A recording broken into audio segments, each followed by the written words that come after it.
நான் ஆர்ஜே தீபக் பேசுறேன். சத்யா நிதம் புள்ளைய காதலிக்கிறியா? ஆமா, லவ் பண்றோம் 2 பேரும். சொல்லு, என்ன பிரச்சனை?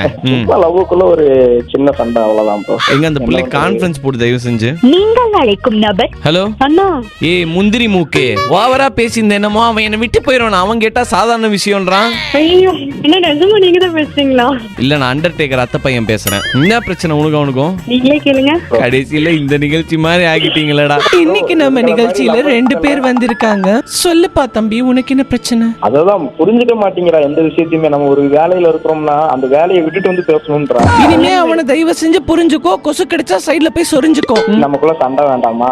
அது எதுன்னு சொல்றேன். அதுக்கு சொல்லி சண்டை போடுறாங்க. ஏச்சி குறுக்ககி, எப்ப பார்த்தாலும் நடுவுல வந்துருது இந்த பொண்ணு. நடுத்தரு நாராயணி. போன் பண்றப்ப திரும்பி அட்டன் பண்ணி தானே பேசிட்டு தானே வைக்கிறேன். பண்ணிருக்கீங்களே. சரி நான் பண்ணிருக்கேன். சரி சாரி, நான் பண்ணிருக்கேன், சாரின்னு சொல்றேன் மேடம். இந்த மாதிரி இருந்தீங்கன்னா வேலைக்கு ஆகாதுப்பா. அது பேர் என்னது? உன் பேர் என்ன பாப்பா? சத்யா. சத்யா. அன்பே சத்யா. அன்பே சத்யா. உன் பல்லு என்ன சொத்தையா? உன் பல்லு என்ன சொத்தையா? டெய்லி சண்டை போடுறதா உன் வித்தையா? டெய்லி சண்டை போடுறதா உன் வித்தையா? கல்யாணத்துக்கு அப்புறம் உனக்கு நான் சமைச்சு போடுறேன் திருப்தியா? கல்யாணத்துக்கு அப்புறம் நான் சமைச்சு போடுறேன் உனக்கு திருப்தியா? நான் இந்த காலை கட் பண்றேன் விரக்தியா. நன்றி 2 பேருக்கும் பாய். இவ்வளவு நேரம் நம்ம பேசினதுல நமக்கு